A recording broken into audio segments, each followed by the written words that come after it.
Hey guys, SK here. Just wanted to let you know in advance that this series comes with a heavy content warning for graphic depictions of violence and abuse, both physical and psychological. The creator also has a small battery of content warnings they wanted to put out front, and we'll list those in full in the description below. Thanks. Well, howdy there.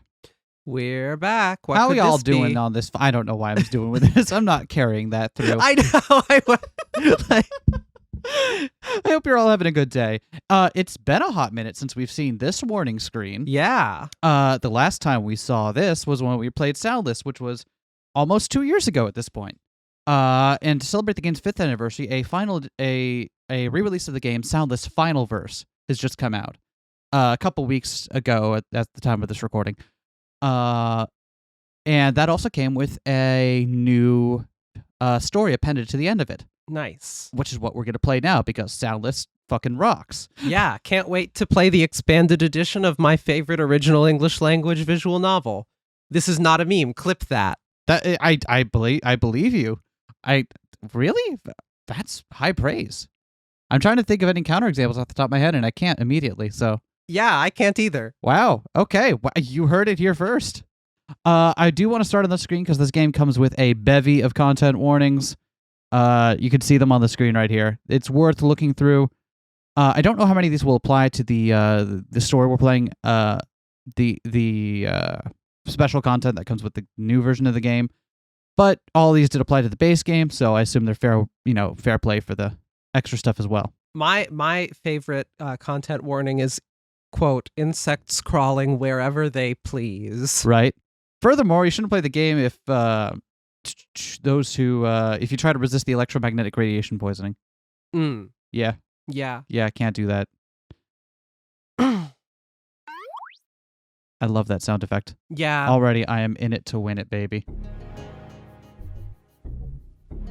I believe this also comes with a new intro.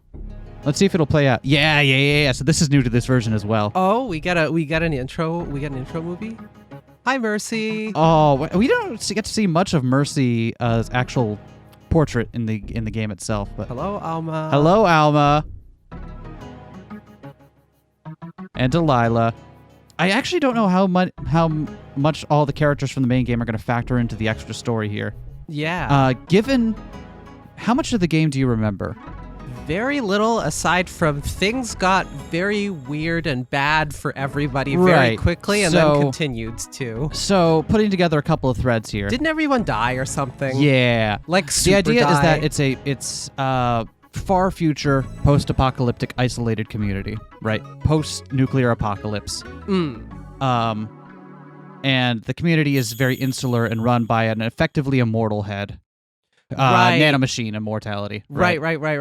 And we find the logs at the end, don't yes, we? the logs from talk about that computer? kind of thing.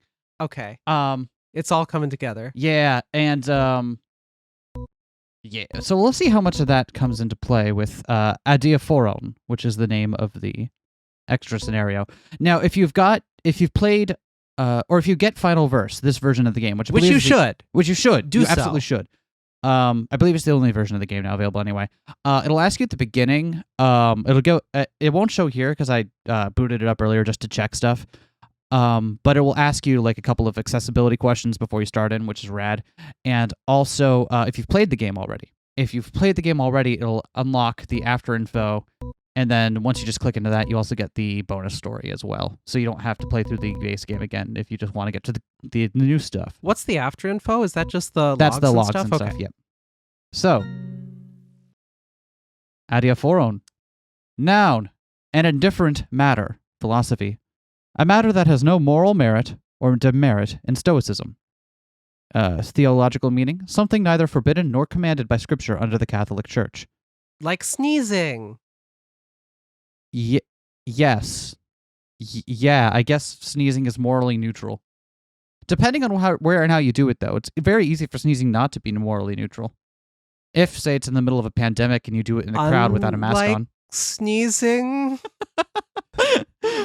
This was a 5th anniversary gift and is not required for completion. This story requires you to have read both version 2.0 plus of Soundless and all the files from the after info. If you haven't fulfilled these requirements, you can return to the main menu by right-clicking or hitting escape, then clicking title. We did cover the entirety of the game and the after info the last time we played it. I don't remember if that was version 2.0 or not. I'm going to assume it is. Yeah. And if not, we'll get lit up in the comments. That's fine.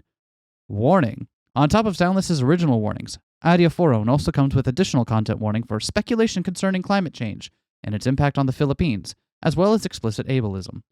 Radical.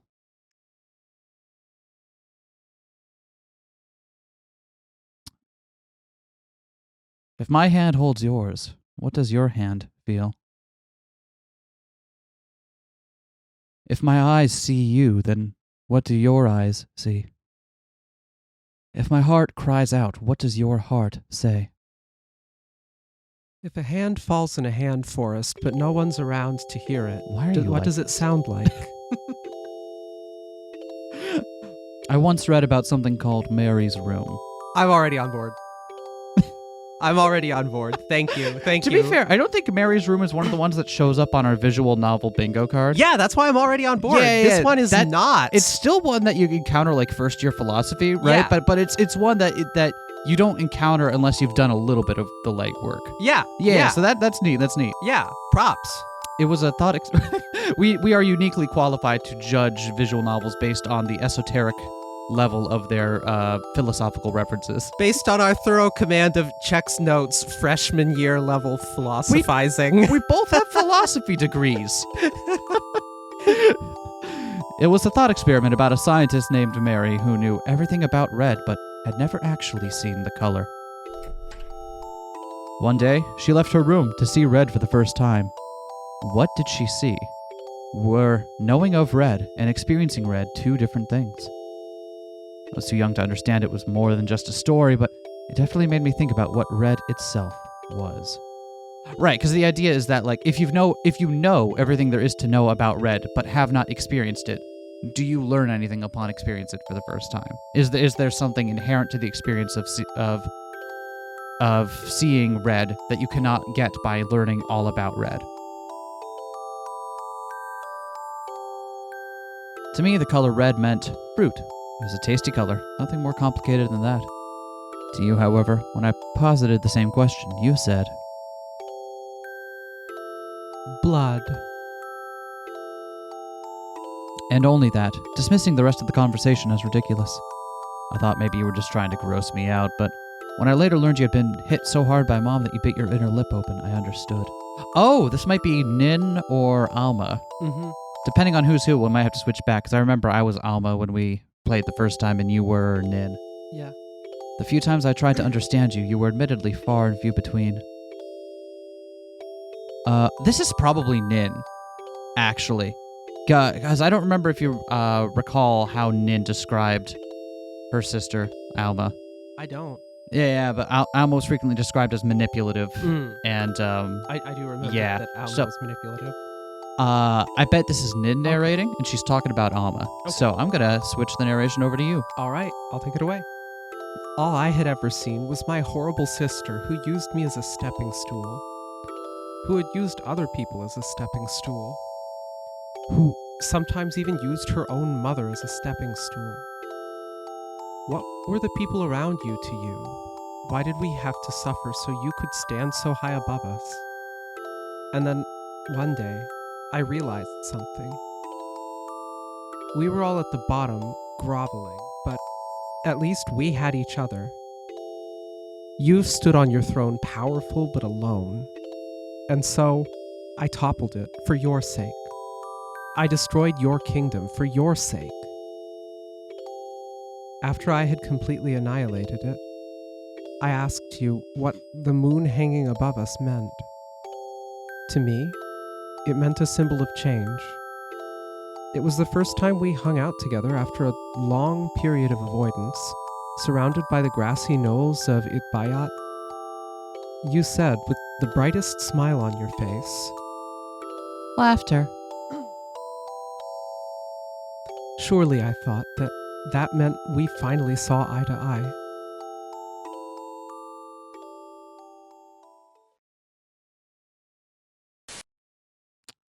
The last thing I remember seeing is something incomprehensible. All at once, I was seeing the face of my sister, then that weird priest, and then a woman I didn't know. Overlaid atop that sight was the afterimage of that girl, standing in the creepy church, asking me what I was talking about. What was I talking about? I don't know if you recall this from the game as well, but one of the things that remember the holy women from the village. Yeah. The head would take them from people who had been cryogenically frozen in a bunker. Right. And thaw them out one at a time. And one of the other things he would do, was to use nanomachines to reprogram their brain and thoughts to fit the role of holy women. That never happened to Nin and Alma, and it was threatened to. Mm-hmm. But they managed to stave it off until after they had accidentally poisoned the entire town through the water supply. How was I even speaking? All I could feel was my throat collapsing in on itself. I'm not a doctor, but I don't think you're supposed to be able to talk like that. I do remember thinking about my sister, though. My strange, lonely, self-absorbed twin, Angelica. Hi, that's me. Who, for whatever reason, supernaturally revived after I watched her die. Yeah, I do that sometimes. I remember I gave her a really high and chipper voice. Just like how I'm alive again now. There wasn't any ceremony to my revival, nor any explanation. I just was again. One moment I was seeing the same horrifying thing on repeat while in pain for what felt like an eternity, and the next I'm breathing in weird air on the edge of the weird town. Yeah, because remember the climax of the game was when Alma, or Angelica, went all Modica Magica. Yeah. I'm sure it would be comforting to someone who actually grew up here. For me, though, well, living in the far-off future Itbayat for only a handful of days isn't really enough to get used to all the changes. Especially the indescribable scent of ocean water that seems to have lost the acidity of the past. I sit there for quite some time. My eyes travel up the hill. There are no more corpses littering the streets. Not even a sign they were once there. I like that we have our little bug friend as the cursor back. Yeah, that's really nice. So that's interesting. So this must take an appreciable amount of time after the end of the game, since at the very end of the game, when Mercy makes the decision to free her to leave Alma, the streets are still littered with corpses of everyone. Maybe Alma swept up. Maybe. Yeah, you know what? That's probably it. The whole place is spotless, without a drop of blood to speak of.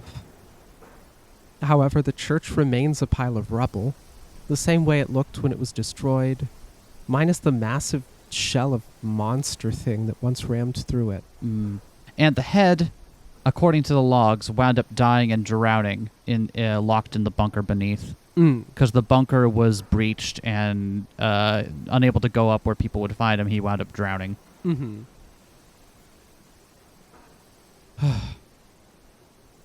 No matter how long I sit there, nothing happens, and nobody comes. You would be able to hear a pin drop in the silence if it weren't for the wind. What am I supposed to do now? Am I the only one this happened to? If Mercy listened to me, she should have left, but in retrospect, that was a really stupid thing to tell her for a billion different reasons. And then there's Angelica and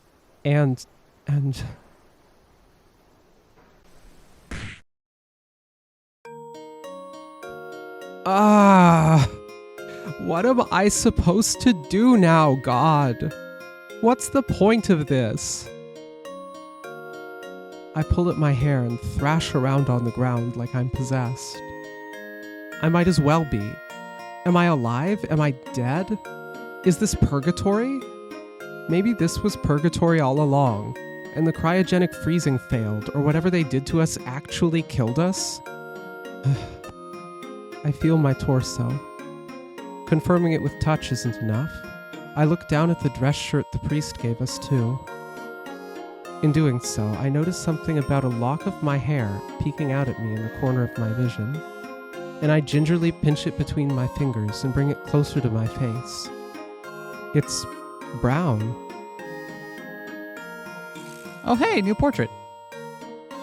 I'm back to normal? Another detail was that the head was able, I think it was also with nanomachines, was able to alter their eye color, hair color, in addition to their brain state in order to, create the holy women he needed.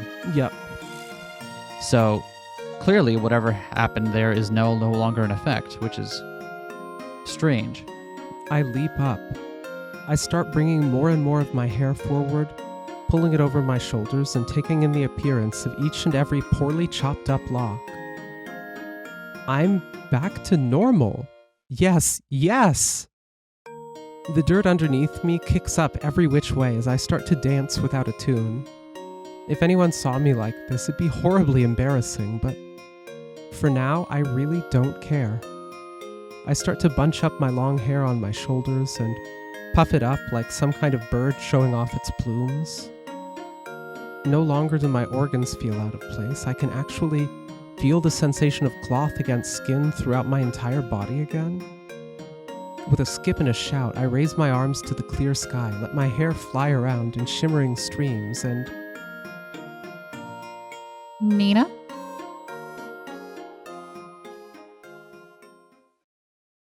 Ah! I inhale so sharply my throat feels like it's been cut by my inhalation. I whirl around to look at the person who spoke to me. Or is it Delilah? It's Delilah! Okay. So you were both Delilah and Nin in our original playthrough? I see. For the sake of having you not talk to yourself for a while, I will take over Delilah if that's cool with you. Okay. No way. Delilah? This isn't a dream, right? Delilah smiles at me gently, just as she did when I first confided in her. She keeps stray hair from flying into her face as she gracefully and steadily walks towards me.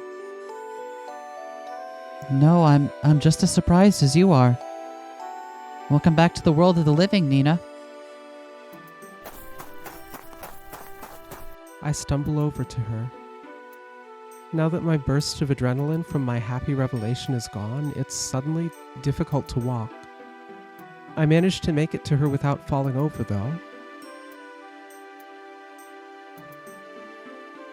It feels like it's been so long since we last talked. But, please forget what you just saw.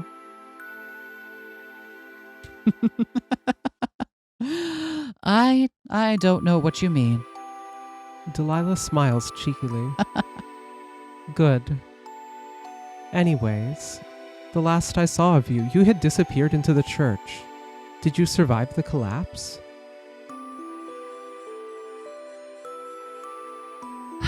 Last I remember, there was a strange rumbling, but I hadn't maintained consciousness long enough to see anything more. Huh? What happened? The head did something to me. I'm not sure what it was, but there had been a loud explosion, and suddenly I felt something pierce my chest. So, yep, because the head had retained a weapon with, a gun with, 3 bullets or whatever still left. So, she got shot. I see. At the end of, I think that was in the logs. A loud explosion and a piercing feeling, huh? That sounds like... Oh. In my excitement, it looks like I forgot that my friend didn't exactly have a normal upbringing. I relay the facts to her as simply as I can. You got shot. Shot? With a gun. A gun is, how do I explain it? A gun is a kind of weapon that can shoot a small projectile called a bullet at you really fast. The speed and power are tremendous enough to shoot the bullet clean through your body. If it hits you in the wrong place, it can kill you instantly. I see. Huh. Delilah's brows furrow like she's trying to comprehend the concept.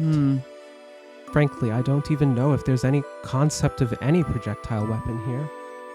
All I know are those stupid Poles. I barely skimmed their Bible.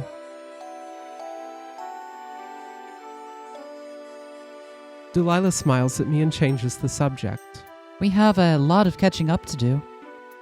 This may or may not surprise you, but we aren't the only ones that have been revived. Really? Yeah. Who else is back?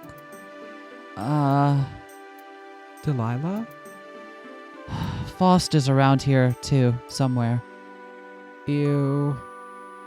Seriously? I don't want to look in his direction. Is there anybody else? Well, Clara had actually reappeared some time ago, but she left as soon as she saw Mercy. Reasonable. Do you remember what happened to Clara?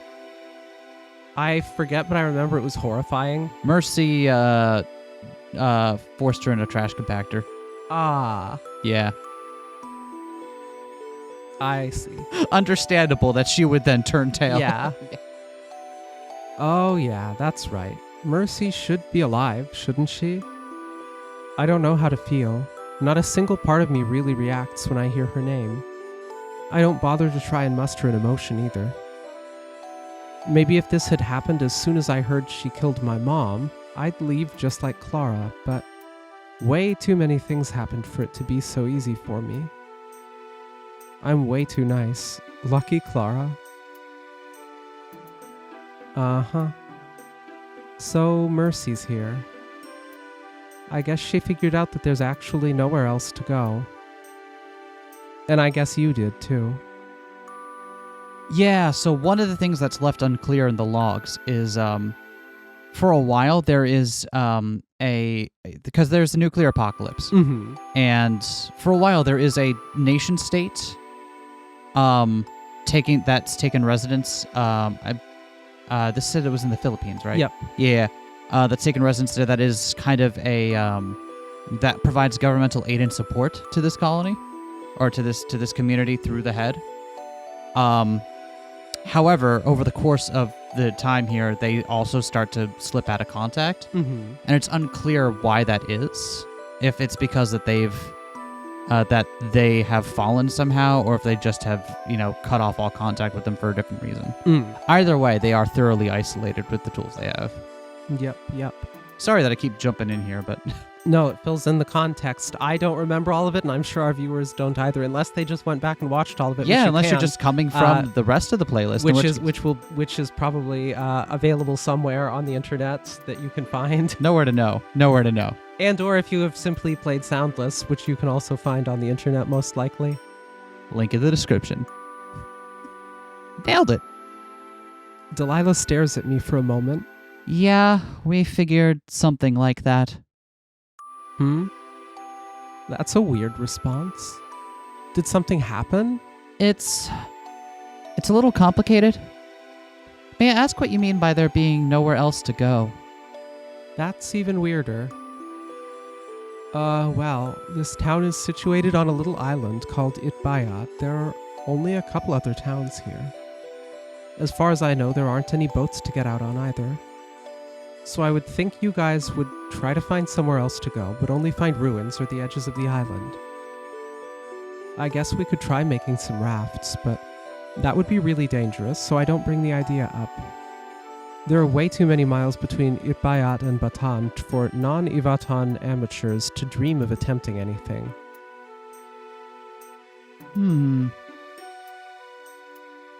Delilah makes a difficult, hard-to-read expression while she thinks. A lot of her expressions tended to be hard to read since she doesn't really show anything on her face, but I've noticed she's a little more lively now. Barely. As seconds tick past in silence, my gut feels increasingly uneasy. Delilah finally moves her lips, and I can't believe what comes out of them. There is another town. There is?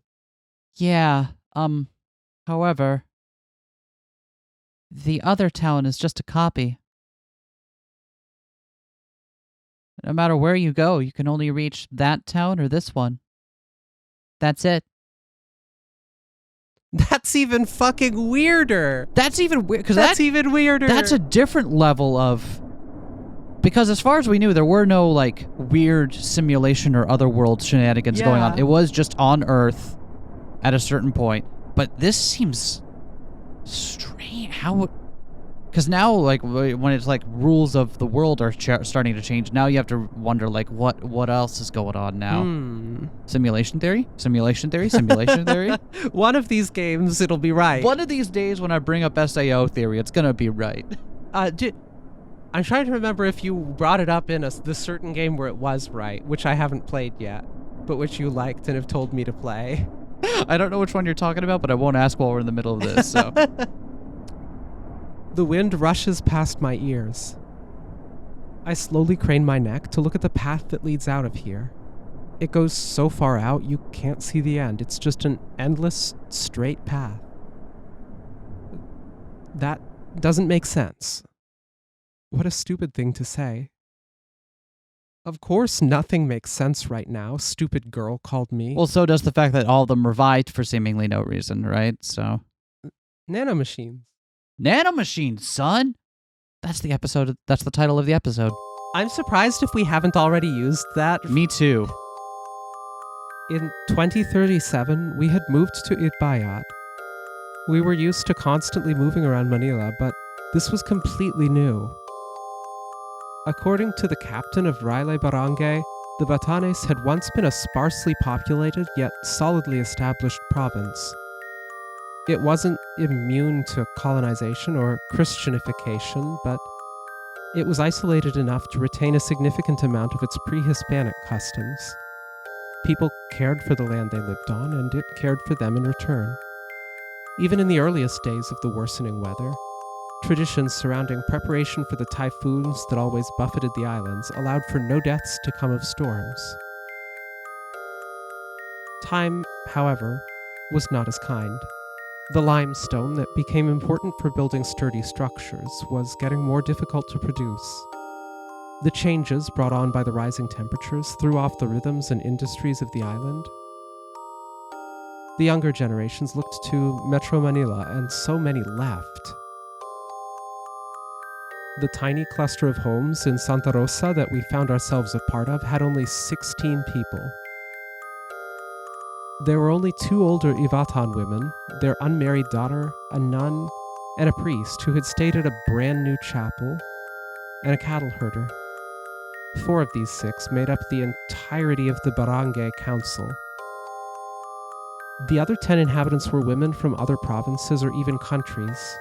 There was a sick wealthy woman and her doctor, 2 adventurous expatriates, some government scientists studying the limestone structures, a journalist, an agricultural student, and a retired pianist. Aside from the priest, the area was entirely composed of women. Angelica and I were often kept in the dark about what our mother was doing because she didn't bother to talk about it. She would only complain about financial stress to us whenever we were adding to her strained nerves, but what exactly was going on remained a mystery.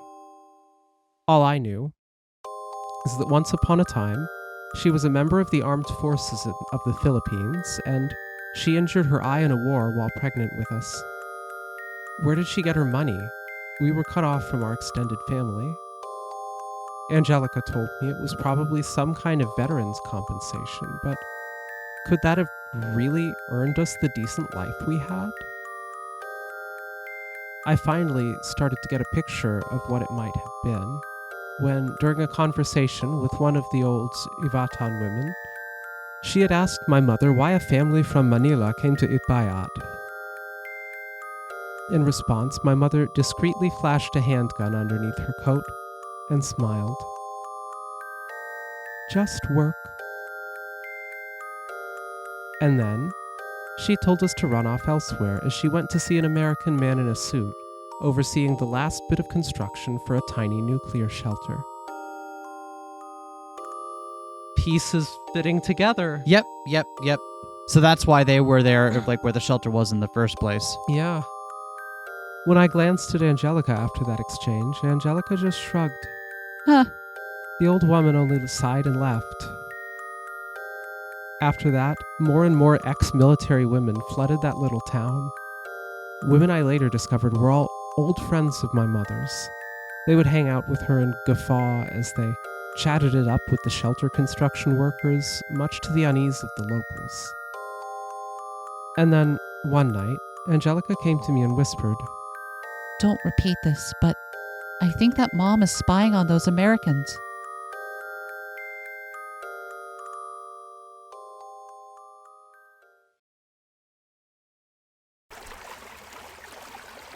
Delilah took me through the town and brought me to a little home by the river. Faust was still nowhere to be seen. Good. But even so, I was on my guard.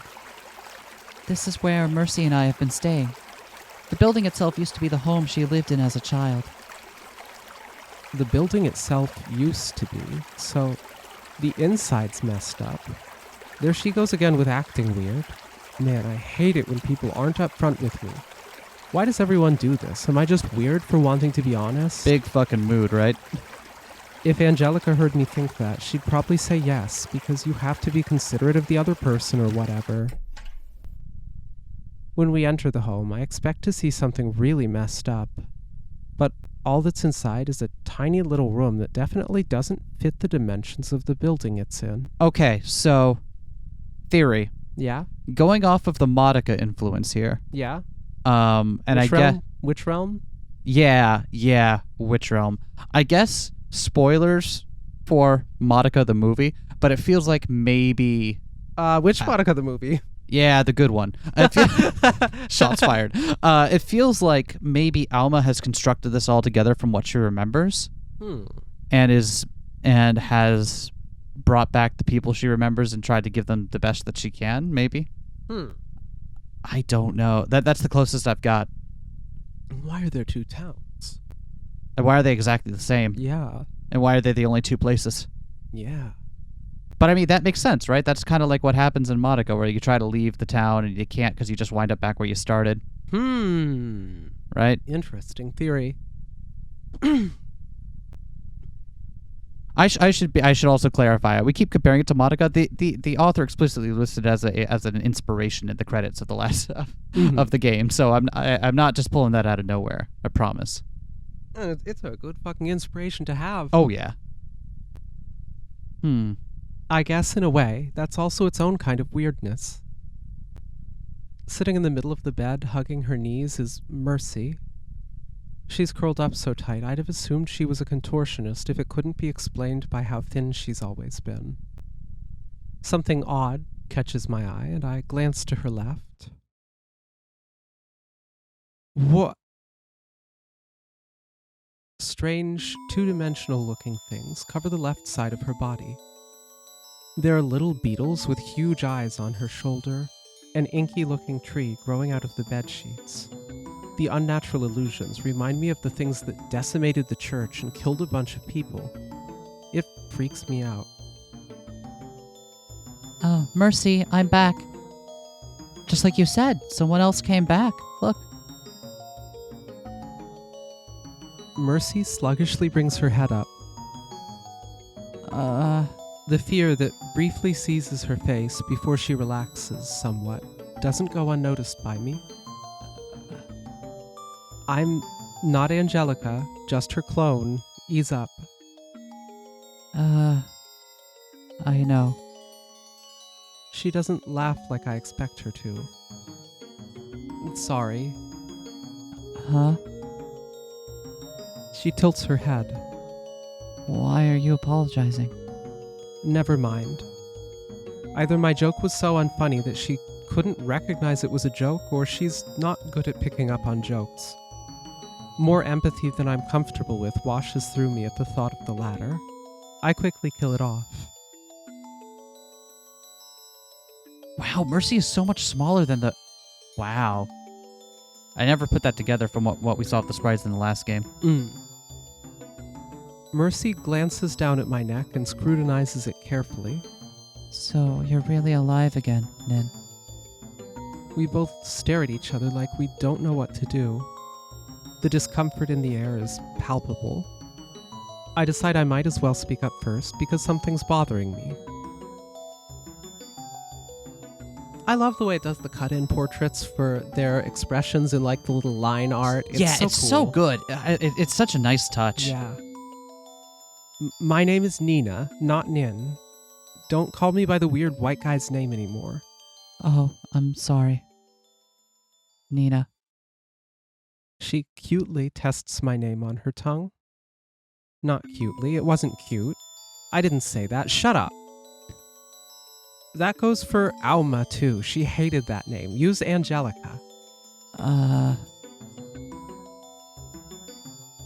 Nina. Sorry, forget about it. Am I stupid? Yes. I don't think I'll ever use it, but all right. I just said to forget about it.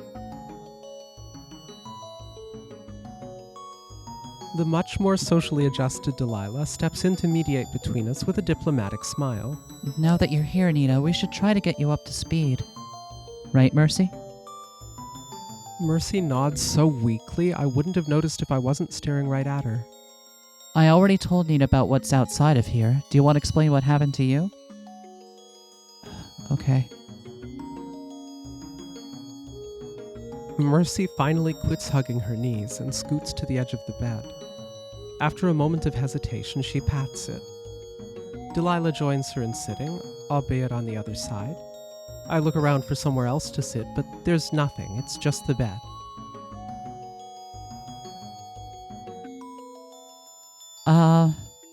Delilah looks at me expectantly.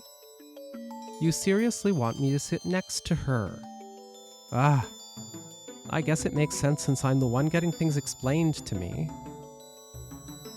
I reluctantly sit by Mercy, making sure there's a significant amount of centimeters between us. If she thought anything of it, it doesn't show on her face.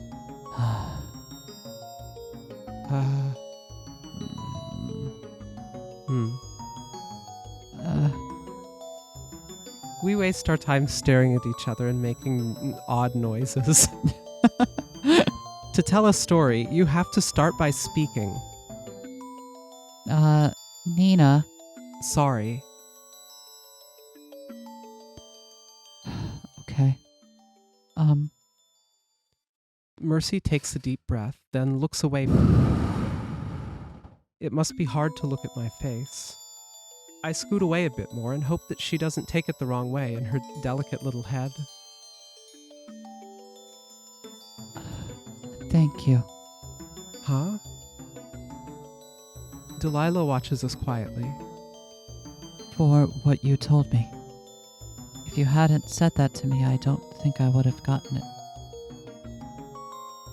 I try really hard to dredge up a memory where I'm saying something helpful to Mercy, of all people. So what this is going to be referring to is towards the end of the game, when she's fully under Angelica's control.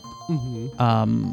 She winds up taking a walk, and the corpses of the people that she's, that she or Angelica have killed, all kind of subtly try to push her towards leaving Angelica. And Yeah. So that's what Mercy is referring to. Aside from what I said to her at the river, there's nothing. I'm only drawing blanks. I don't get what you mean. Oh, that's... yeah.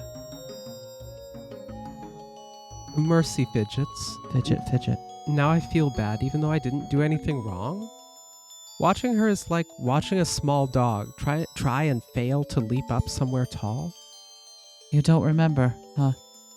She flinches as she asks that, like I'm going to yell at her for asking such a simple question. Mercy, whatever you remember, I don't remember it. I try to speak as gently as I can, but I feel like it comes out a little too sugary. I was thinking too much about the dog comparison. However, it seems to baffle Mercy, then earns a smile out of her, so I guess she wasn't offended.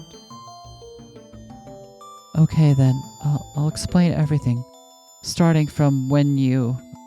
She fidgets again. Died. I draw a deep breath to make sure my windpipe's still working. Yeah. Mercy was already not looking in my direction, but Now it seems like she's trying to shoot laser beams into the floor. So, after that,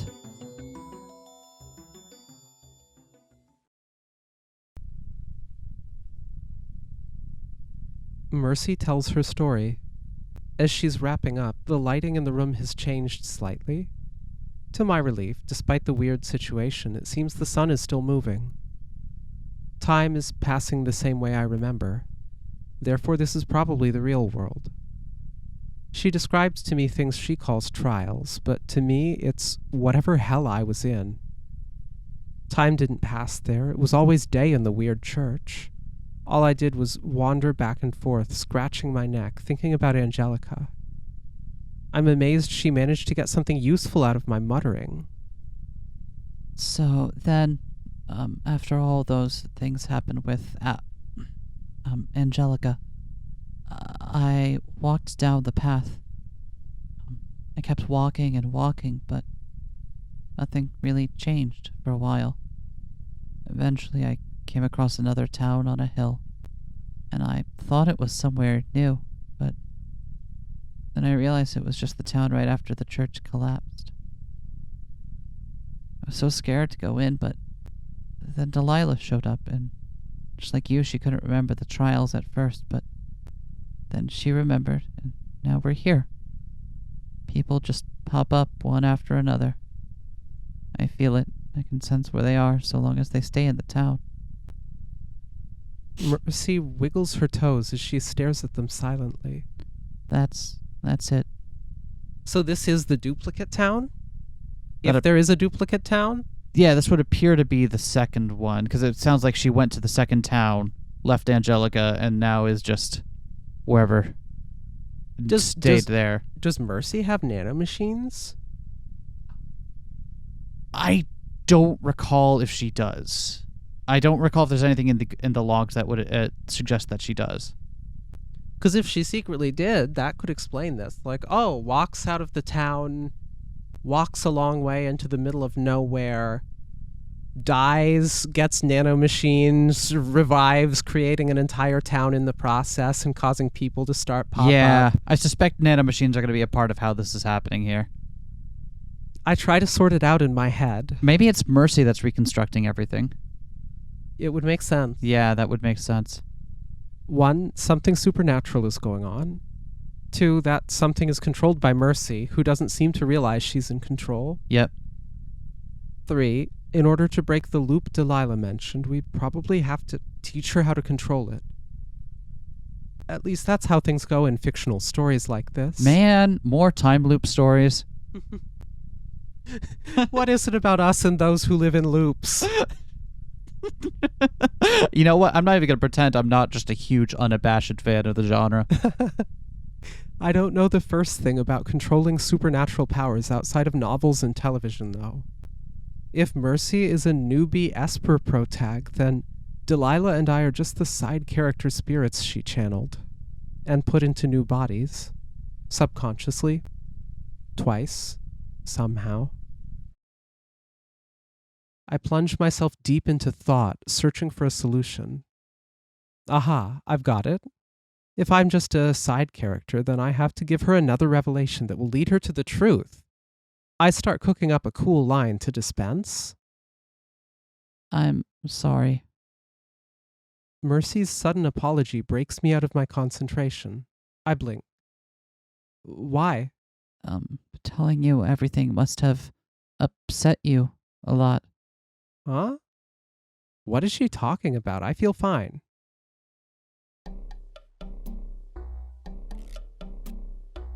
Suddenly, Delilah giggles. You've been sitting there staring at her, Nina. Oh no. My face heats up to an uncomfortable degree. I wasn't really upset or, anything. Oh, okay. Sorry. Quit apologizing. Oh. Sorry. It's okay.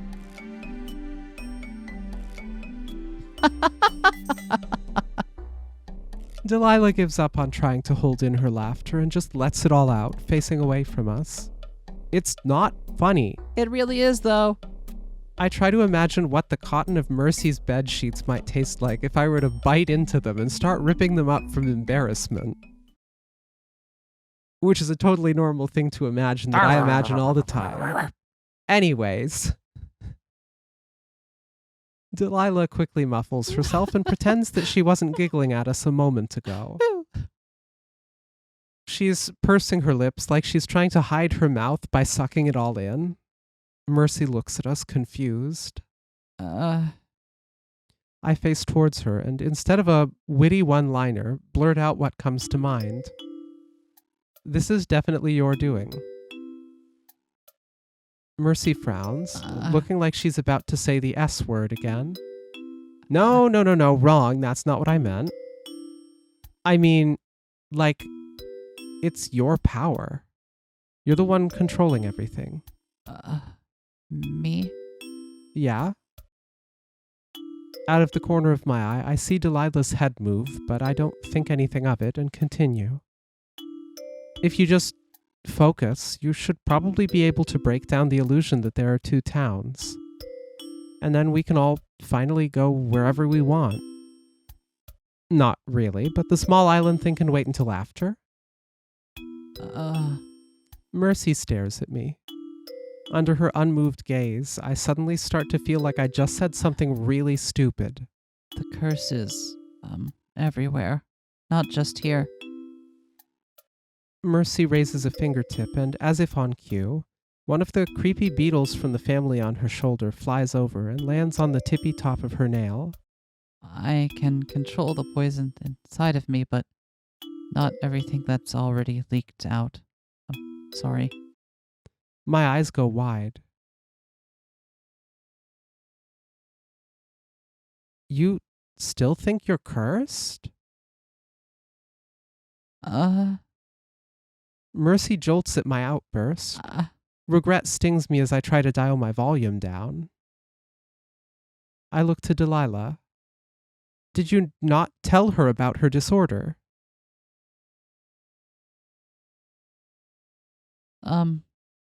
Well, about that.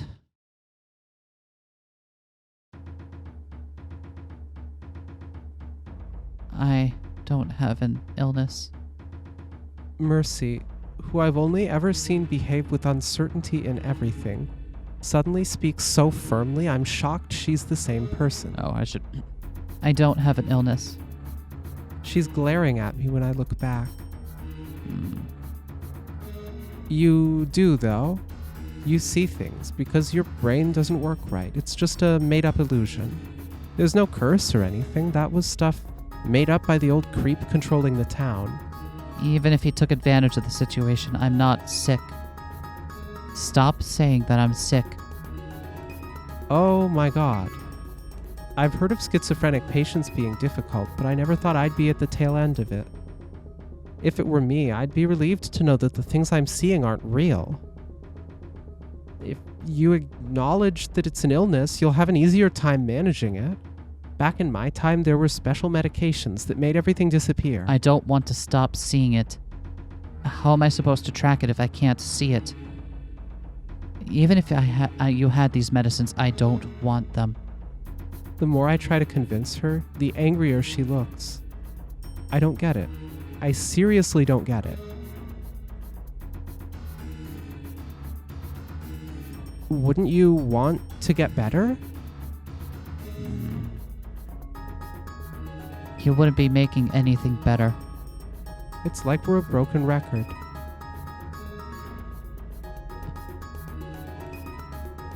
Delilah tries to get between us. Look, Mercy. Nina just wants to help. And I'm telling her she's not helping. The beetles on her shoulder and fingertip fly up into the air. They start to circle me and multiply like a cloud of mosquitoes on a muggy summer day. I get up and run to the other edge of the room, but they follow me. Fretfully, I hug the wall.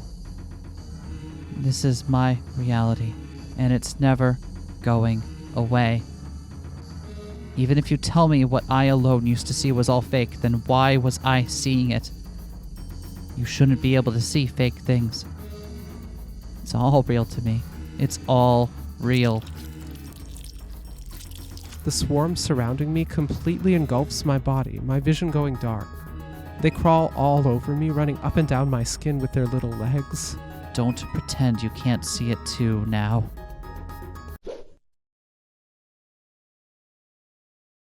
The floor beneath me disappears.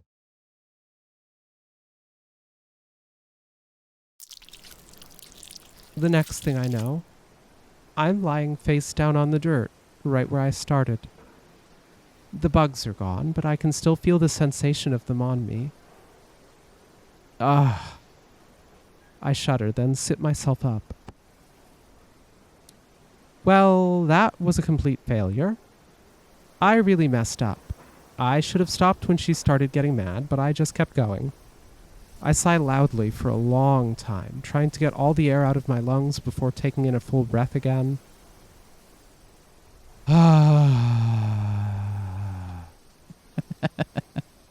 That calms me down. I get back to thinking. Despite the poor ending, at least Mercy seems to know her limits. With that in mind, there must be more at play. Surely she'd leave if she could, right? This town must have only bad memories for her. I cross my arms and legs as I try to think of what to do next. Wow, that took longer than I expected. My breath hitches in my throat. Just taking a guess here. A very distinct boy's voice comes from above. Oh no, please no. I thought she would kick you out the moment you entered their little home, but looks like she likes you way more than that. I very slowly crane my neck to look up. Oh, look at me, I've got the cat smile. There's the last person I wanted to see, poking his asshole head out from an opened window on the second floor of a house. Faust. He smiles down at me like how he always has with everyone I've ever seen him interact with. Contrasting his smug attitude are bandages covering him up very well. He's also wearing something that looks like hospital clothes. Don't talk to me. He also knows how Faust gets the asshole rival theme. Yeah, and she's already so cold towards me. Man, you must really hate me. Didn't I just say to not talk to me? Yes, but this is Faust ignores you day. That's every day if you didn't know. I'm going to talk to you as I please. You and I are on the same rung as far as I'm concerned.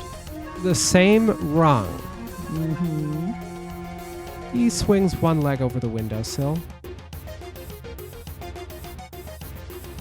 Even though I hate him, I find myself frantically reaching out to try and stop him anyways. Then he jumps out, lands on the ground in front of me like it was nothing, and grins at me as he stands. Remember when I told you all about survival of the fittest? It went in one ear and out the other, I'd like to say, but he keeps going before I can respond. You and I controlled that mob perfectly. We were practically the heads of our own little group. Nobody stood a chance. Bile rises up in my throat. I don't want to remember what happened to all those people. I didn't even do anything. Huh? That's not how I remember it.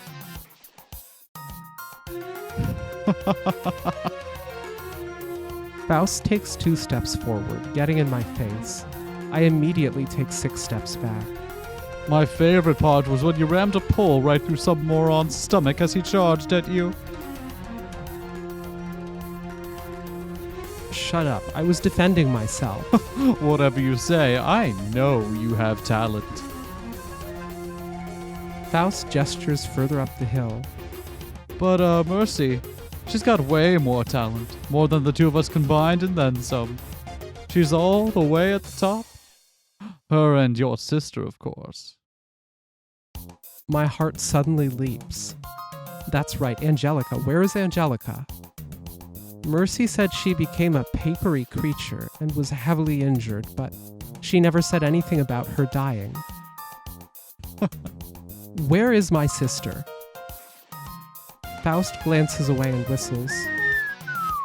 I don't know. I'm not good at telling when someone is lying, but even I can sense just how insincere his tone is. Tell me. Faust laughs at my anger. Not here. I've never seen her for myself, but I've seen Delilah stopping back here in a huff, and I heard her say that there was nothing of value in the other town. There's gotta be something justifying the dupe's existence, right?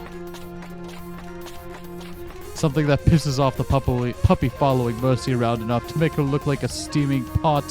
Hey, wait! I don't bother to hear the rest of what he's saying, turning on my heel to start sprinting down the path. He catches up, though, grabbing my arm to Yoink. stop me. Hey, let me go. There's something I wanted to ask you first. His face is so uncharacteristically serious, it actually gives me pause. Huh? Why should I care? Faust, sensing I won't run off anymore, lets go of me. Do you know anything about the United States of America? Right. So the reason Faust is fixated on this is because the head speculates at one point that Faust started asking questions about the places in the outside world because the head had started feeding everyone MREs. And Faust was the one that noticed that they said stuff like made in the United States of America on them, and how that implied the existence of other places. So that's why Faust is fixated on this. My gut reaction is to call the question stupid. How does he not know about America? Well, he doesn't know anything about America because historical countries don't exist to their cult, idiot. Then I realized just how strange that sounds. How does he know about something called America if he shouldn't? It's a country.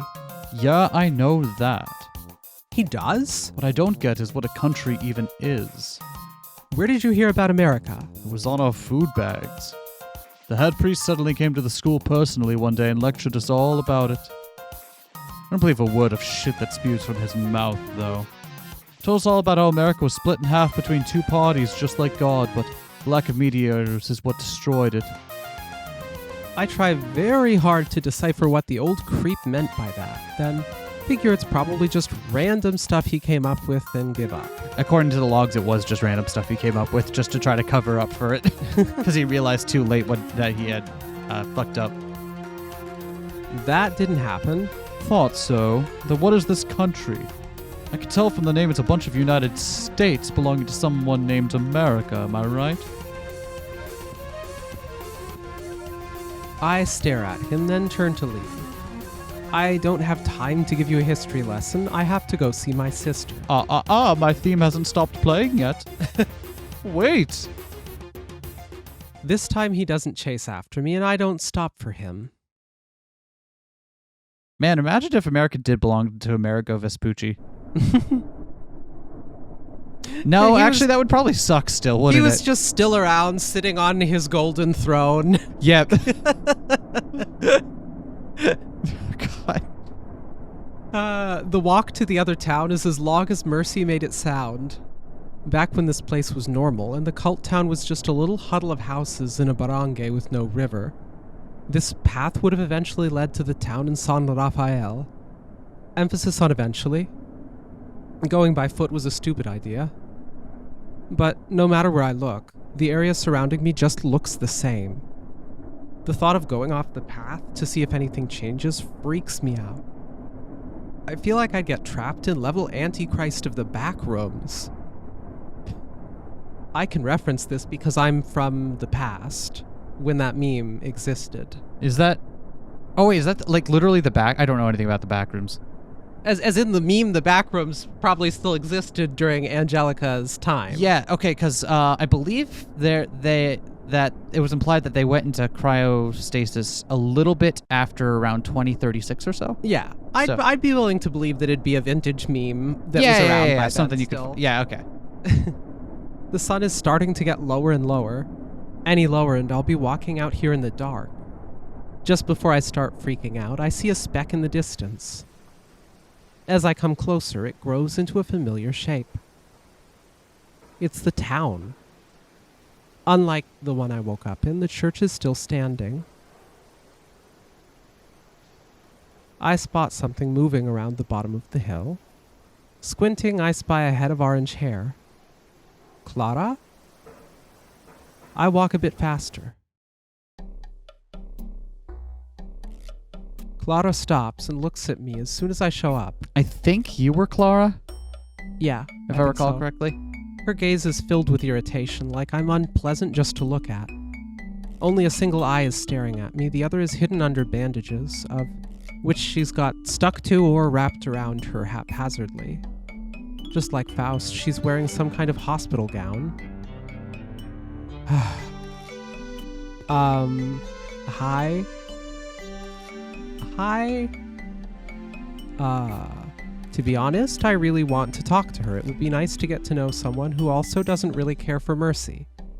But it seems like our shared trait isn't enough to stoke the flames of friendship. Oh, whoops. Not that it doesn't make any sense.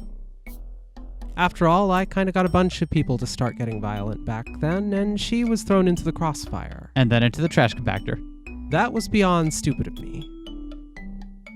Do you have something to say? Stop staring at me. Oops. I heard you left the other town. Yeah? So? Why?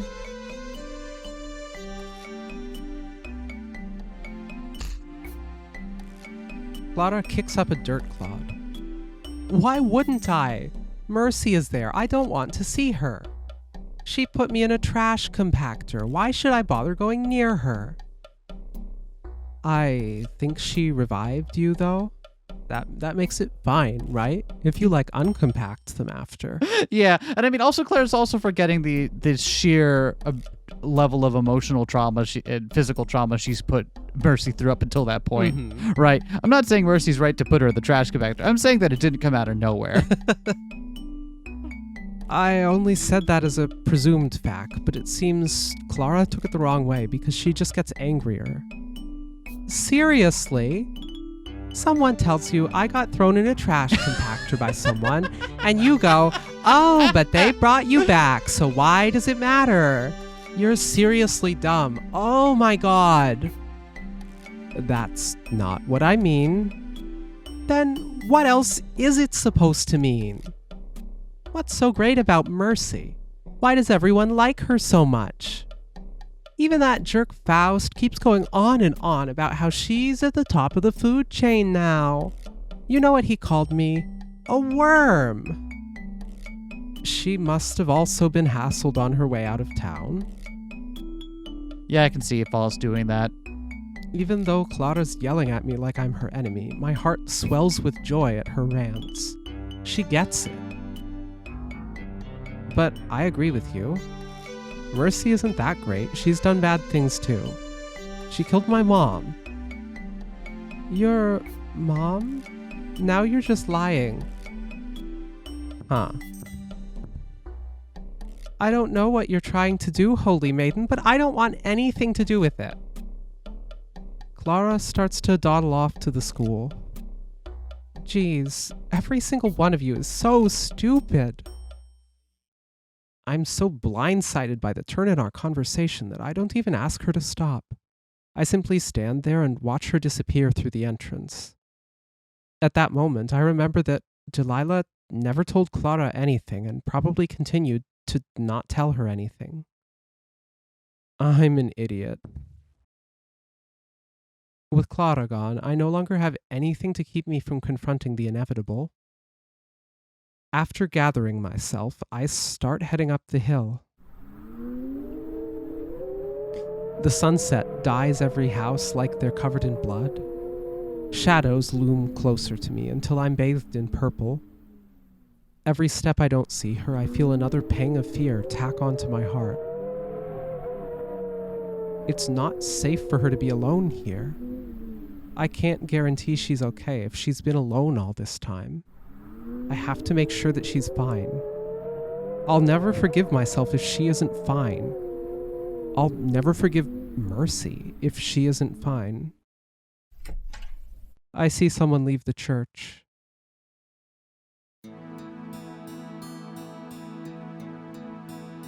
The shadow Angelica casts is the longest shadow of them all. It feels like it engulfs me, even though it doesn't reach me. She glares at me like I'm the origin of all her world's evils, just like always. Sis? Small fry. I'm a small fry, even though I'm only 30 minutes younger than her. I'm just a girl, and she's an angel. My fingers, Oh, right, because they're names. my fingers run along my throat. Unlike Faust and Clara, my injuries aren't bandaged. They're gone, like they were never there in the first place. There's no longer any proof of Angelica's sororous side. I'm sure she prefers it that way. Why are you here? Isn't it normal for a sister to look out for her family? I wanted to check on you. Is that really true? You're too proactive for that to be your only reason for coming here. Even if it's not the only reason, why act like that would cancel out checking on you? Because I'm not in the mood to be used by someone else. That's bold coming from you. Small fry. Angelica's voice quivers. She balls one hand into a fist, the other bandaged, unable to follow suit. Mercy said she slashed Angelica's face, but Angelica would hate that, so she's probably glad the wound is on her hand now. Our argument is following the same pattern.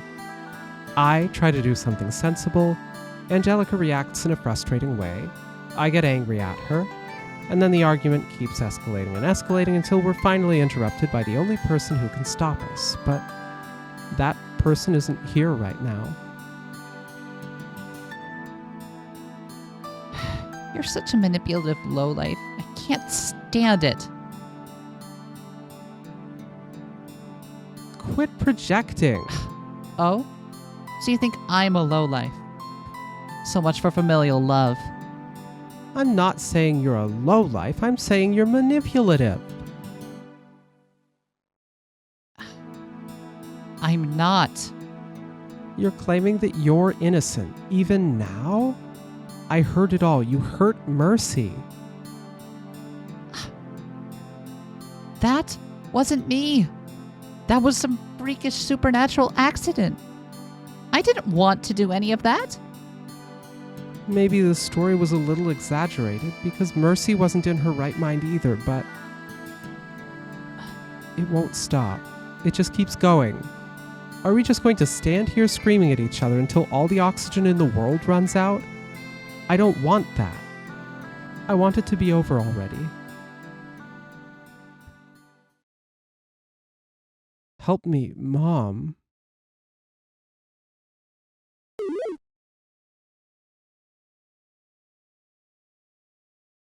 I think you were, yeah. Okay. Yeah.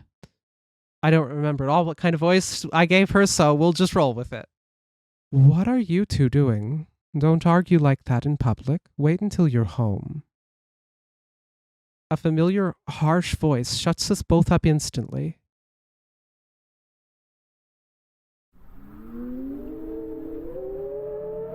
It's a miracle. I'm so happy I could rocket off into the sky. Mom? Mom. I like how they both have the one eye theme when their mother also has one eye injured. Yeah. But it's got opposite eyes as they're on the opposite side of the screen. It's symbolism. It's a good look. Yeah, it's good. My mother's full name is Mary Joy Divina Gracia Navarro, people usually call her MJ for short. We have only ever known her. Hell yeah, double-barreled first name gang. Rise up. Yeah. Our father, who was a medic, died of an illness before she could marry him, and apparently we're cut off from our extended family for a reason we don't really know. In our little family, the mother is the ruler, the eldest sitter the petty ruler, and I the court jester. Even after our mother stopped smacking us as a form of punishment, I still got the brunt of everything. That was fine, though. I was used to it. I got jester's privilege. It's not like it was unjustified anyways. We would often jump from barangay to barangay and school to school. While we still remained in Manila and would occasionally see a familiar face, our social life was essentially inconsistent. I don't think it was financial trouble that caused our situation, though we did have our hardships that Mom complained about. So, what was it all this time? What was going on? That night, Angelica showed me a little zine with only her phone light to read it. It was a tri-language Tagalog Cebuano English publication from the Filipino branch of an international eco-activist group. That group called themselves Verdant Vengeance, or V2 for short. I found this in her things. You were going through her suitcase? No, it was open and it caught my eye. I doubted that because Mom always kept her things on lockdown, but I didn't point it out. Do you think she's one of them? I'm not sure. But it would make sense, wouldn't it?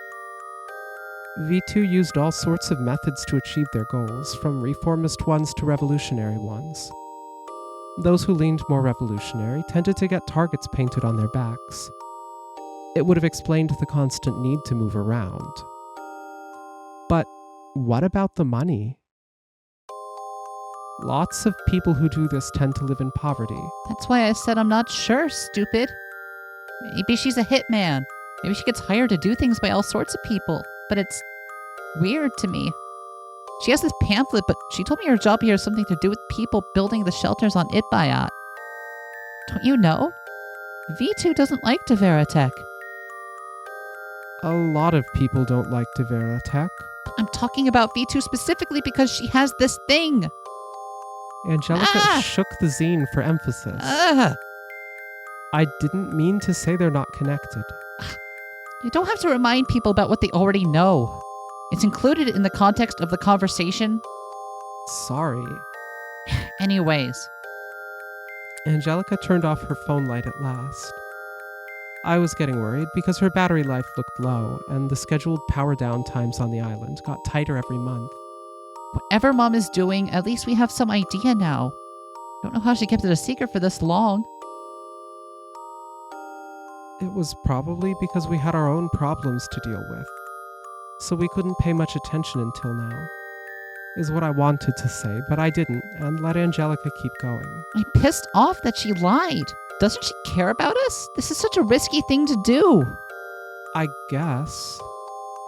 I liked the idea that Mom was doing something good, though. It's not like the alternative was any less risky, considering how much the locals didn't like the project. I read on the internet a few days ago that Deveratech might be connected to the think tank spreading all the conspiracies about the Unix bug. These bunkers are so stupid. What are they going to do when there's no nuclear disaster to justify them? All the governments they duped will just demand the money back. That's how you can tell this is a fantastical setting, because when corporations fleece world governments on a massive scale, the governments demand and get the money back.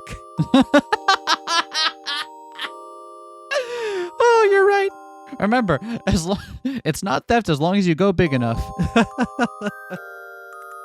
Angelica shoved the zine in her skirt pocket and muttered as she turned to get back in her own bed. They're already making up wars. Pay attention. Ah, right. Of course I had forgotten that. I settled down in my own bed but couldn't sleep, and soon it had become morning. Angelica was always one step ahead of me in the intelligence department.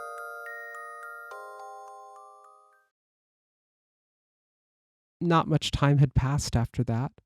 The supposed date of doomsday loomed upon us. The closer it came, the more worried some people looked, but none looked more afraid than Mom. It scared me to see her so scared. When the sirens blared and we were urged to evacuate into the shelter, Mom refused to let us go. She held us in her arms and uncharacteristically began to pray. Angelica didn't say a word, letting Mom keep her in place with an unreadable expression, but I didn't want to die. I started shouting for help. The priest sacrificed himself to force Mom to let us all go in the shelter, and the entire time she hysterically muttered about something I couldn't decipher. We descended, and I was relieved. We were all going to be okay. Together and okay. I don't want to remember what happened after that.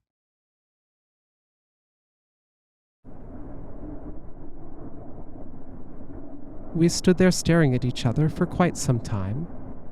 Mom is fine, but she's wearing a dress I've never seen her wear before. The skirt is so long that it touches the ground. There's no way she would like walking around in that. Eventually, Angelica leaves without saying anything. I'm out. I catch a distressed look on her face as she passes by me and try not to think much of it. Mom, how are you feeling? Fine. Mom looks down at her skirt with a displeased look on her face as she speaks. Where is this? She must not remember when she was brainwashed, for obvious reasons. We're outside the bunker. It's Santa Rosa, Mom, but in the future. Why is there an entire town? There weren't that many of us before. And this church is massive. The cross is fixed on wrong. It's upside down. It's a long story. Long story or not, it's important to know the details of these things. Since your sister isn't willing to explain, looks like I have to rely on you. Mom bends down. She starts ripping her skirt to shorten it, tearing it off up to her knees. Even though she's doing something else, she expects you to keep talking when she asks a question. It's a multitasking thing. Well, there should be files on the terminal in the bunker explaining everything, but basically some white guy started a cult here and built a new town. The backwards cross is actually their symbol. Mom scoffs. Lazy. That's what I'm saying. Is it the same white guy who oversaw construction on the island? No, a totally different guy. Still American, though. Mom finishes making her adjustments to the dress's skirt.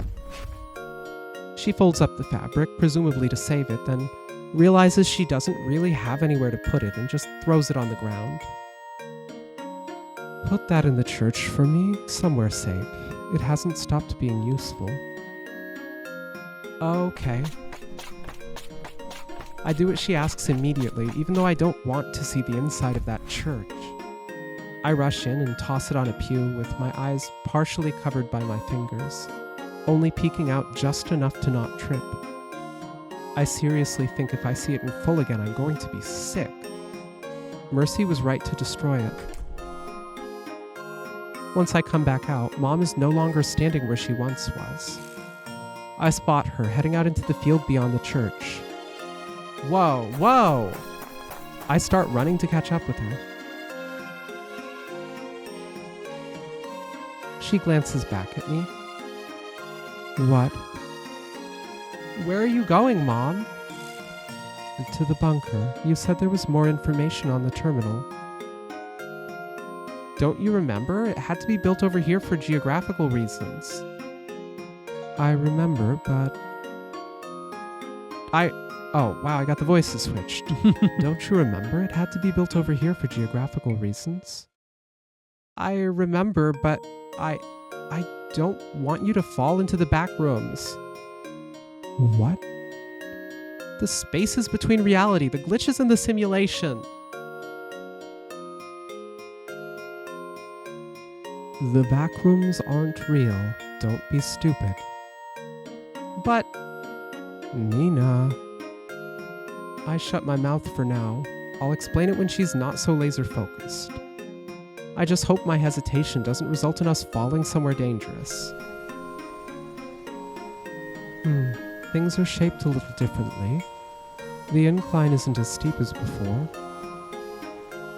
I usually don't know if she actually wants me to engage in a conversation with her or not when she talks, but since she did ask me for information, I guess it would be okay to give her some. I pipe up, quietly at first, before fixing the volume of my voice. Yeah, it's been a really long time.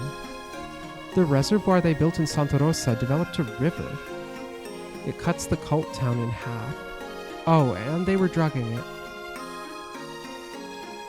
Drugging it? She whips around to look at me. Did you drink any of that water? Eek. Only a couple times, but I was forced to. Mom doesn't say anything else, but I can tell that made her angry. If that old creep shows up, I'd like to see him get torn to shreds with my mom's bare hands. Even if she's a little distant, I know she loves me a lot. I can prove it. Mom? What? If King Solomon said he was going to split me in two to see if you were my real mom, would you let it happen?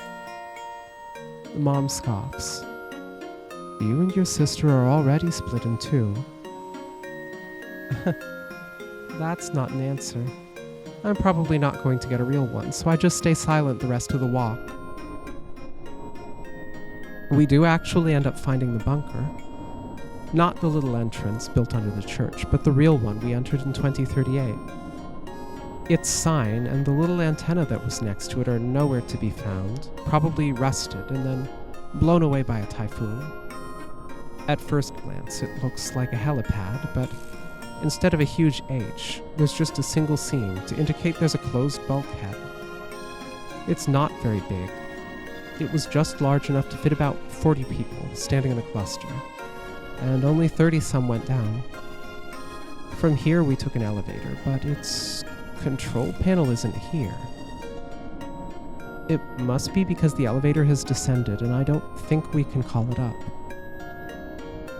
Despite us being so far out, I can still barely hear the ocean like we're further inland. My mom searches along the edge of the bulkhead. Eventually, she finds the entrance to an emergency staircase. But the metal is too rusted to twist the lock and open it. Even the most corrosion-resistant of metals is nothing against indeterminate centuries on a typhoon-prone island. I was hoping we could have done this without going into the church, but I guess not. Not that the idea of going back into that bunker was much of a pleasant thought either. Nina, how did you get in here? There's another entrance, in the church. I brace myself for her response. As expected, she sighs and shakes her head. You could have told me that earlier. This was a waste of time.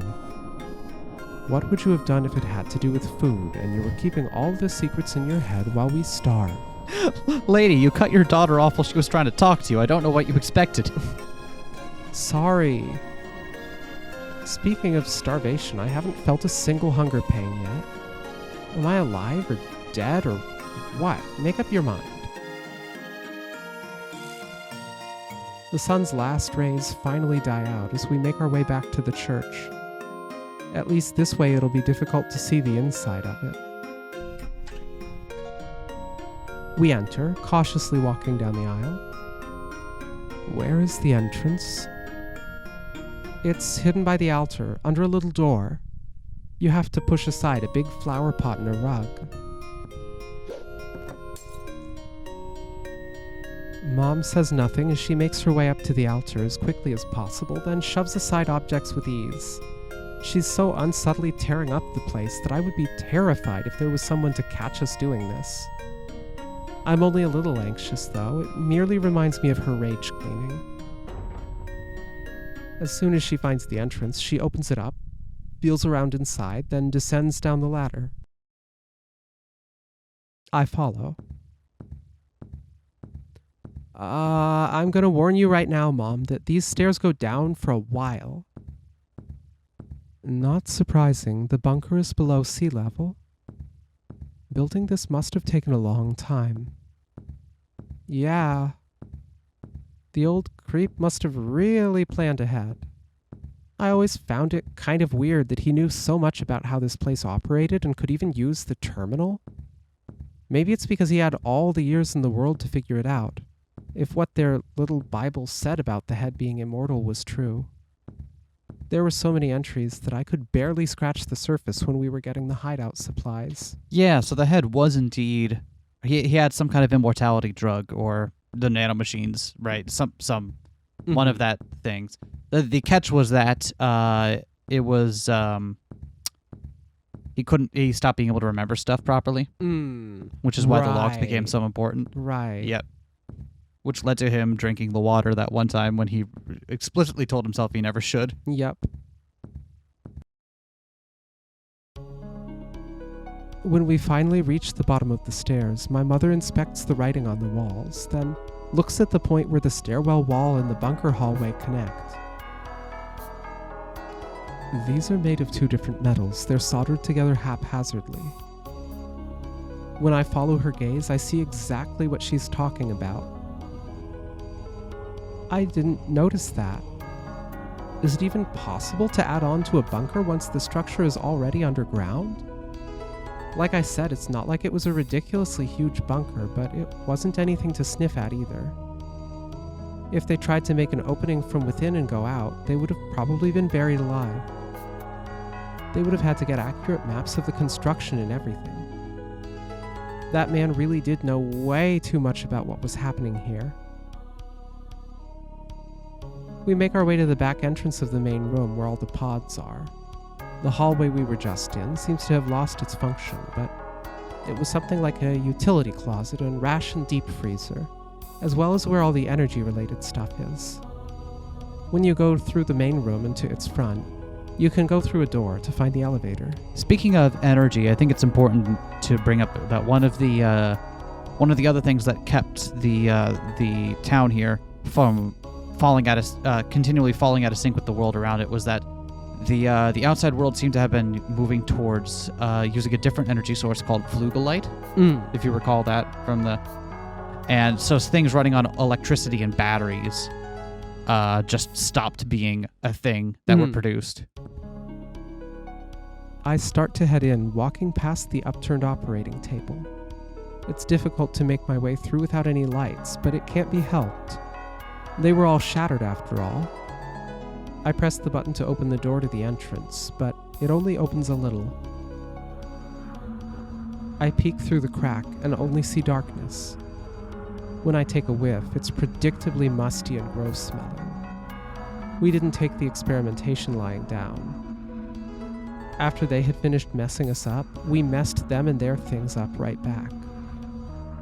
Then we buried them under the elevator platform after raising it up and down a bit, stuck ourselves in the pods, and that was that.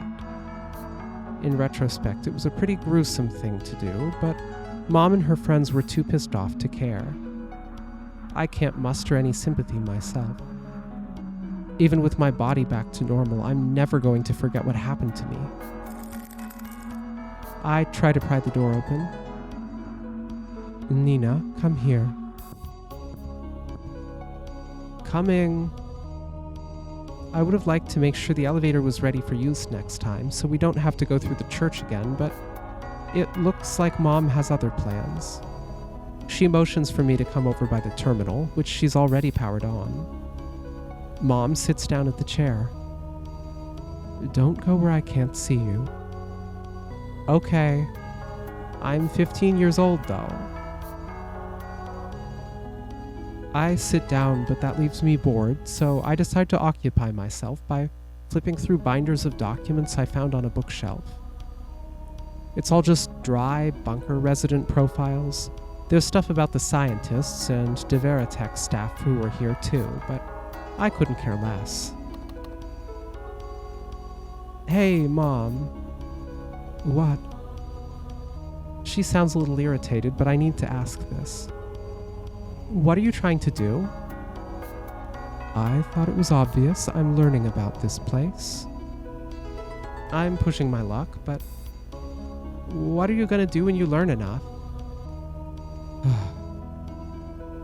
Mom surprises me with her silence. She stops typing for a moment, as if trying to formulate a response. We'll leave with everyone else. I'll wake everyone up and we can reconvene with the rest of Itbayat. What do I tell her? Should I tell her? I should. I'm going to tell her. We can't leave. What do you mean? Something weird is going on. If you walk down the path out of here, you don't see the rest of Itbayat. You just find another town like this. Despite my words, my mother resumes typing. Mom? The answer might be in here. But how?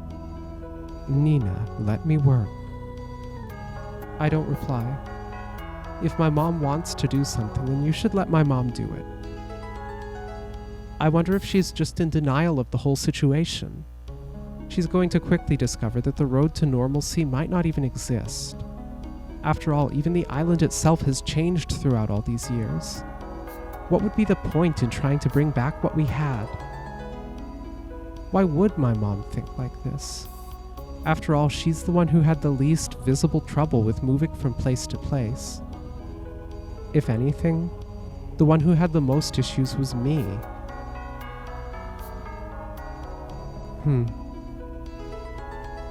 I hear my mother scroll the big, clunky scroll wheel on the chunky terminal mouse.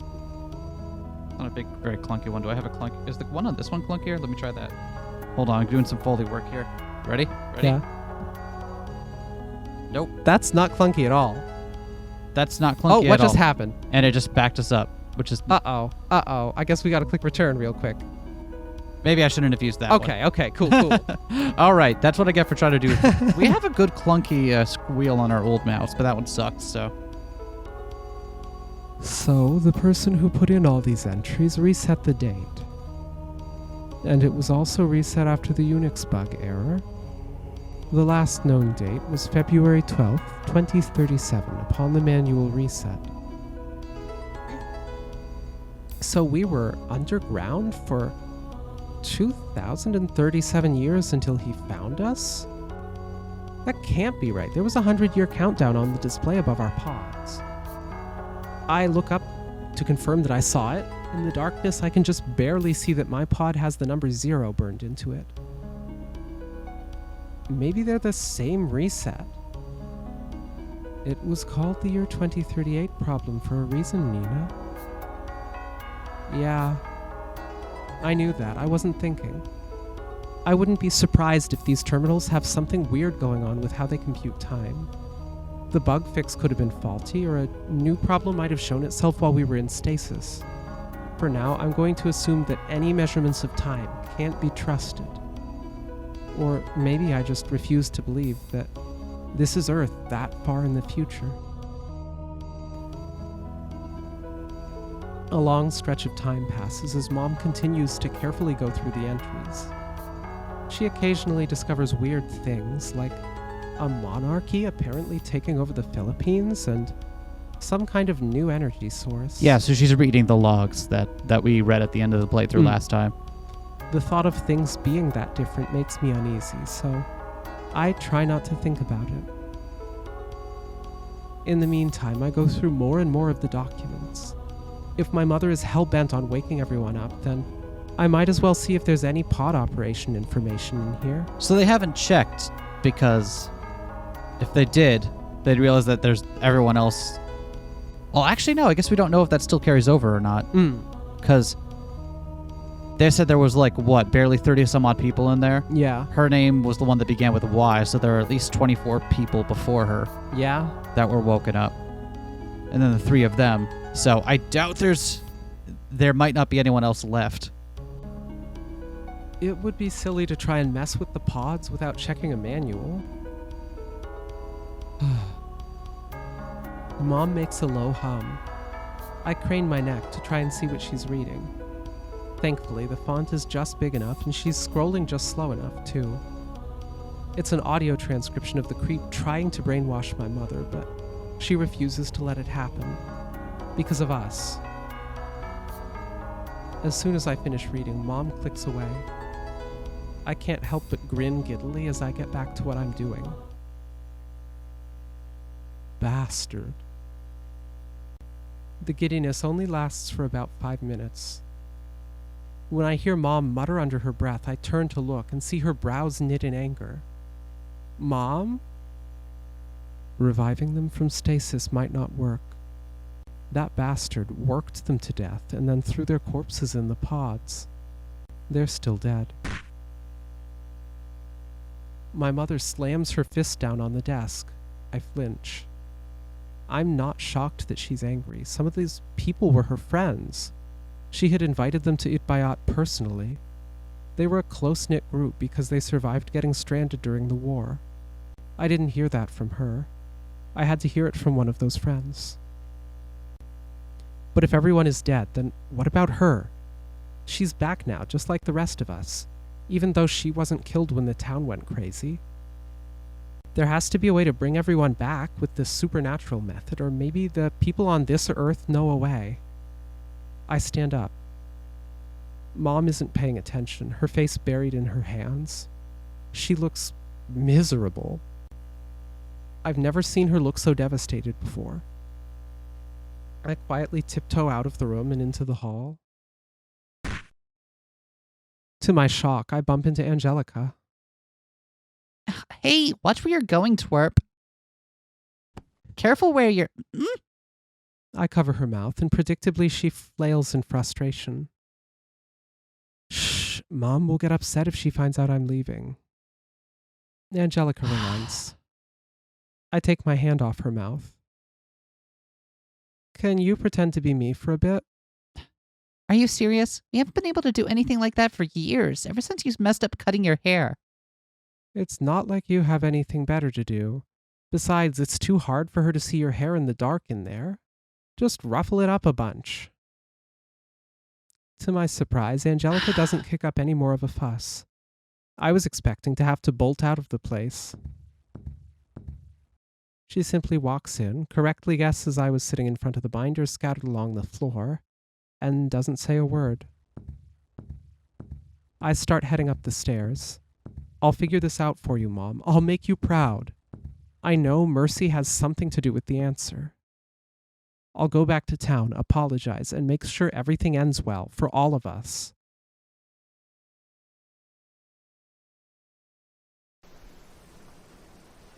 It's daytime again. I didn't feel a single urge to go to sleep the whole time Mom and I were in the bunker, nor did I feel tired during the walk to the other town. There's no need for food, drink, or even rest. And yet, the sun and moon still move. Maybe I was wrong about being certain that we're alive because time is marching on. I don't think about what may lie at the end of this. I believe it will all be fine and keep moving forward because I want to survive. When I reach the town, I'm thankfully not greeted by Faust. Instead, I get to see him when I walk a little further in. Oh, you thought you could avoid me, huh? Too bad. I am inevitable, like a force of nature. Inevitable, like the common cold. Yeah.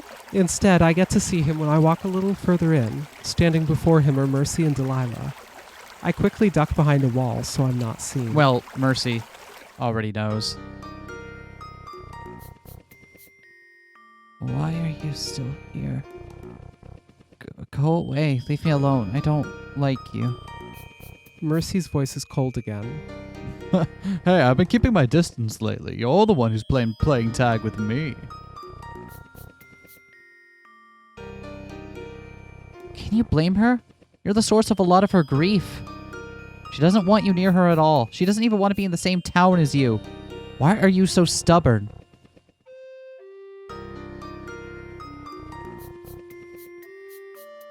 Faust laughs. I don't want to hear anything from you. Let Mercy do the talking. This girl's long past the point when she needs your help, after all. She's crossed her uncrossables. What about you? Well,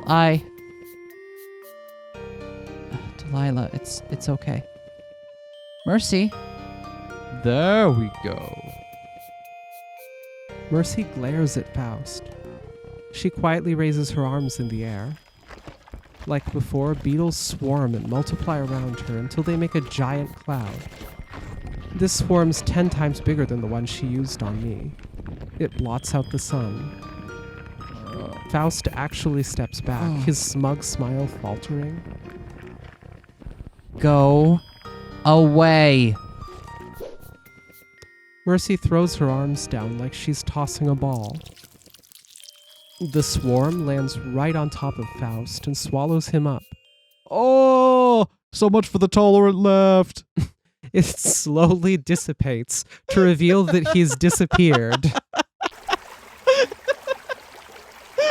What? What? Got a problem? I wish I could push him out the edge.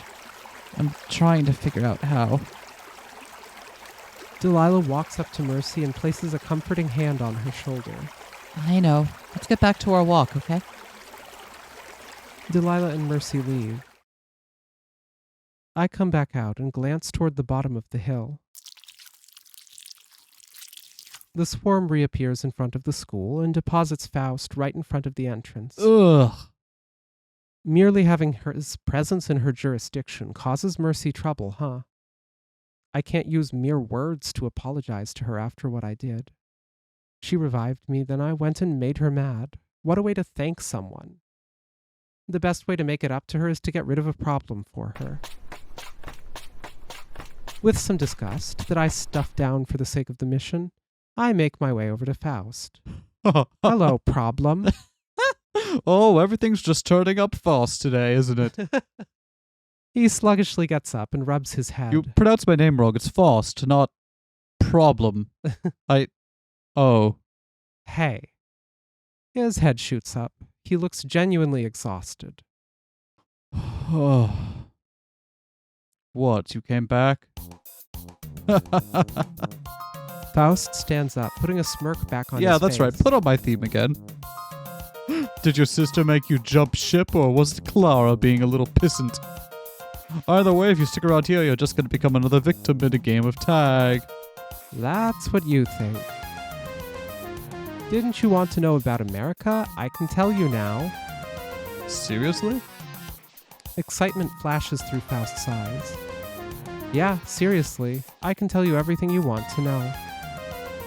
Seriously? He actually leaps in the air and pumps his fist. Ha-ha! Faust turns around and kicks open the door to the school. All right, Miss Nin, let's waste no fucking time. He power walks into the school, and I barely manage to keep up with his speed at first. Oh, hey, the school background. I Yeah. remember this. Don't call me that. My name is Nina. What, so they were fake names too? What's Alma's? Angelica. Huh. Okay, Miss Nina, whatever you say. I hate this already. He makes his way up to the second floor. I realize we're heading toward the classroom we were assigned to during the brief few days Angelica and I were the Holy Maidens. You're getting way too into this. I've always wanted to see the world and know the truth. You really think a starving man isn't going to be excited when you offer him a whole meal? I guess that makes sense. If it were anyone else, I'd feel bad for them, but my intense dislike for Faust has morphed that emotion into pure pity. What a pathetic guy. Couldn't you have done something better with your time on Earth than torment people? Nope. The door is slammed open. All right, class. Faust is in session. Faust enthusiastically rips a chair out from under a desk and sits in it. I'm going to assume that I turn the chair around and sit in it back forwards. He leans back until the back of the chair is touching the desk behind it, then kicks his legs up. You called it. All right. Class is in session. Go for it. I stand there dumbfounded at the front of the classroom for a moment. What? We needed a reason to reuse this background. Don't be picky. Then I realize he probably expects me to get behind the lectern. You're kidding me. Can't I just sit with you? I would prefer to see any visual depictions you might be able to provide, Miss Nina. I'm going to throw a chair at you. Is the chair American? No. Chamerican. Is what I would have liked to say, but I want to get this over A with. Cherican? Come back to me, I'll work on it. I approach the chalkboard and take a piece to write with. Before I start, I want you to promise me something in exchange for my lesson. Yes, and what is that? It's a kiss, I'm not interested in girls, sorry. What? I throw a piece of chalk at him, but it misses him by a hair. This is clearly his new game plus, where he's got his stats way up so he can do the chalk dodge in the intro scene. Oh shit, you're right. I read all those books the first time around, and now all my stats are maxed. What is wrong with you? I don't like guys. Oh good, glad we got that out of the way. You'd be surprised how many girls like bad boys. Shut up. Bad I don't boys, care. bad boys. What you gonna do? Hopefully ask me stand how I in know front that. of my chair. Anyways, I want you to promise me you'll leave this town and go to the other one. Nina uses the chair in the fighting game spin-off.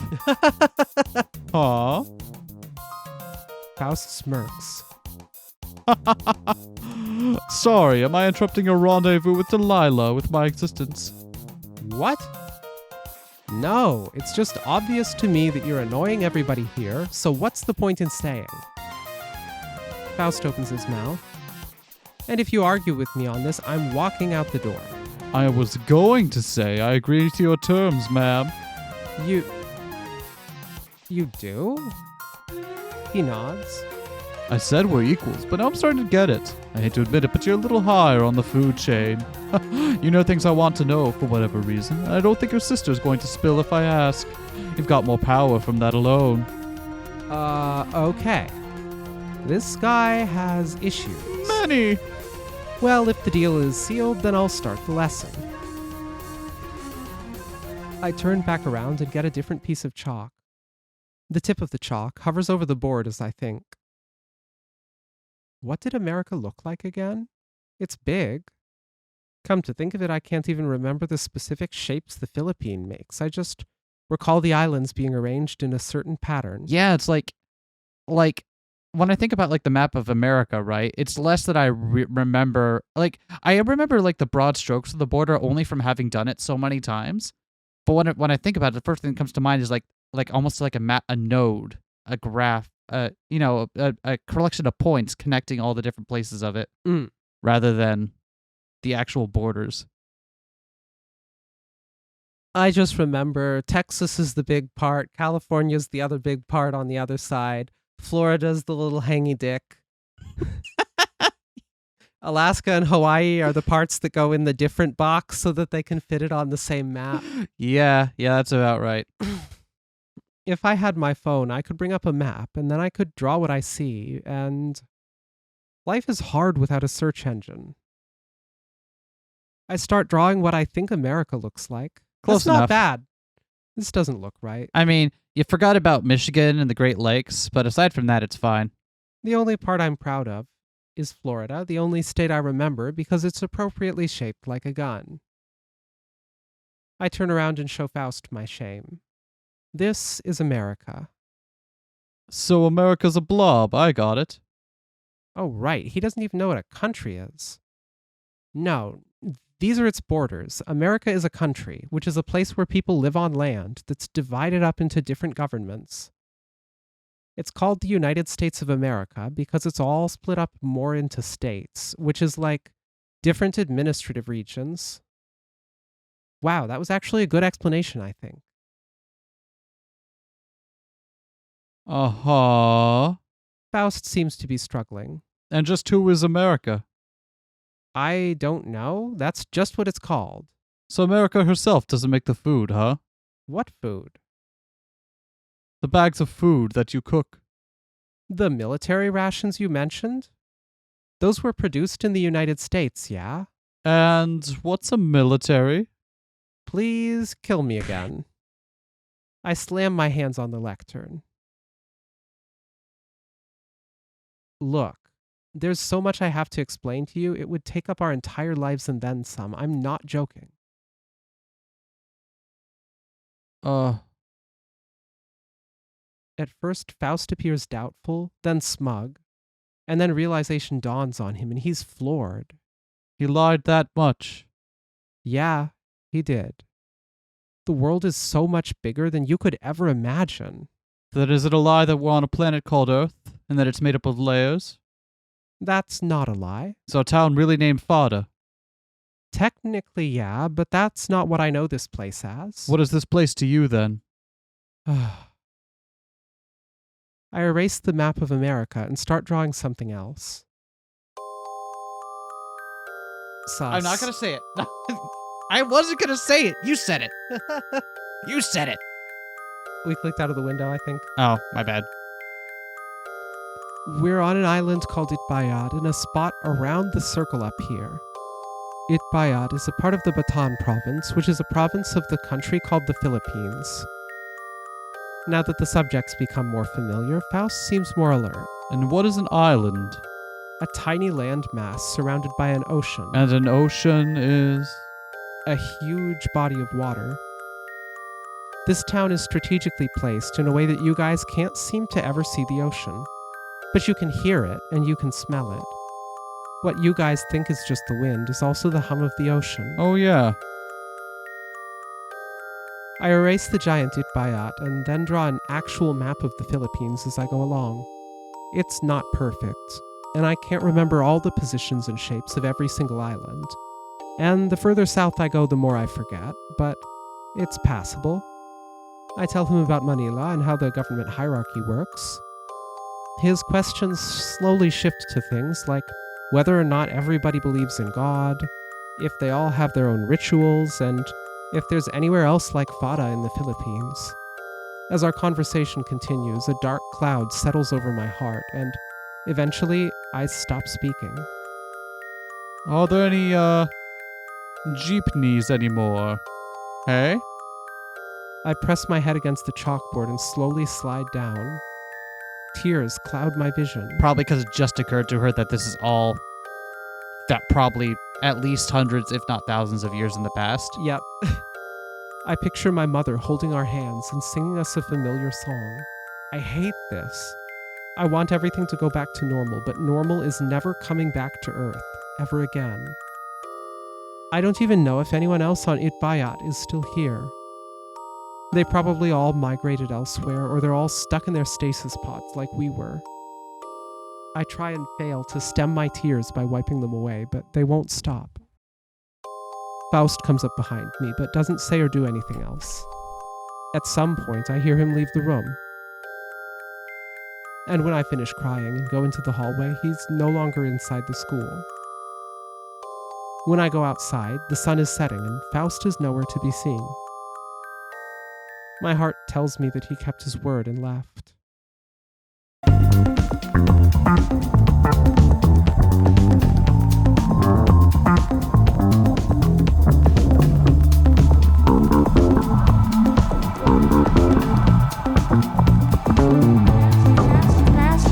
Smash that like, comment and subscribe.